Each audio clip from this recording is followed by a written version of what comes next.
In the moment, I feel like at the beginning I wanted to say into like more towards, is this where am I supposed to be?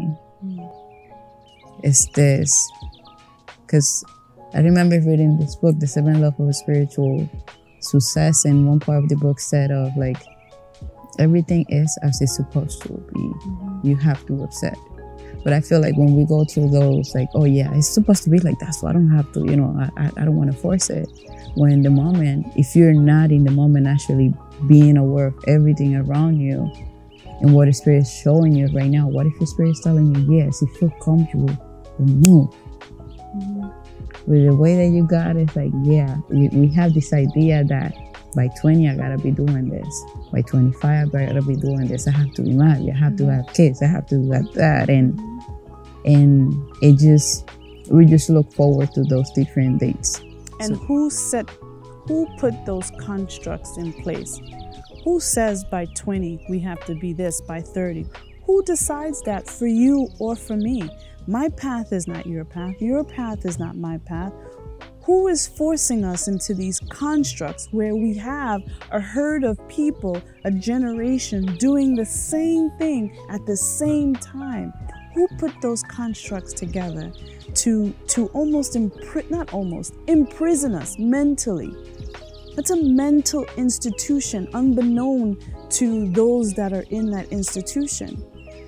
To believe or understand that you are getting older, and so therefore after 35, one is considered a geriatric mother or a geriatric person about to have a baby. Who said that? When in many parts of the world, even here in the United States, you have women 40s, 50s having children and are very healthy, right? And so falling victim to these societies or falling victim to these constructs keep us imprisoned. And we have to be very careful at what we accept, what we take in as our own. Who's making these decisions for everyone else, forcing us into this box of a society, forcing us into this mind frame or this thinking that is false and has been falsified? Who is designing that to keep us in this box? And for what purpose? Right? And so to remind everyone, no, you have your own GPS within you. You have your own essence that is there to guide you for your walk. And it doesn't fit the constructs of you have to do this by 20, you have to do this by 30. It doesn't fit those constructs.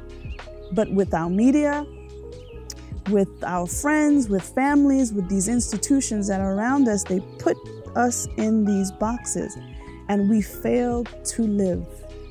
We fail to want to explore. We fail to want to grow, to discover more of who we are. Who talks about that on an everyday basis? Who's engaging in those conversations? That has been stolen from us, or we've allowed it to be stolen from us because we want to be accepted, we want to be approved of, we want to feel loved, we want to feel a part of something better. But that something better is inside. It's within us. It's within you. It's within me. It's within Randy, everyone. Yeah. You know, one thing that comes to me is that we allow ourselves to be robbed from our individuality. You say that again. We allow ourselves to be robbed of our individuality. Right there, with all the constructs, the social, the moral, the family. It's like we give up on what makes us, each one of us, is special. And if that's not sad, it's very sad. If someone doesn't take a moment to realize how much we've been robbed, it's very sad. But when do we, the general population, have that moment to reflect and to come to the awareness that we've been robbed? We're so busy getting up, getting ready, going to work, come back, prepare for tomorrow, watch the kids, do this, go back, sleep, wake up again, do it over and over and over again. Where are we taught that, no, take some time for self and reflect? Yes, we're hearing it more and more with the yogis and people who are wanting to live more mindfully. We're hearing that more and more now. But when will it become a part of humanity where, no, to take a step back from the everyday and to go within and reflect, because within is our own internal GPS that will guide you accordingly and not based on what everybody else around you is saying. When do we have that? When is that going to be the staple way of living? When do we get back to that? To be able to center ourselves and reflect, what is my purpose in the moment, which will lead me to the next, and to the next, and to the next. Yeah. We went back a full circle. We went back full circle. You got it. Yeah, thank you. You're welcome. Thank you for coming again. I enjoyed our conversation. We just kept going after taping, so that's how we do. All right. Thank you so much. And there you have it on another segment of Dr. TSA Series, a spiritual discussion.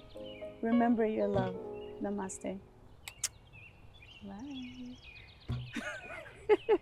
I love the kid.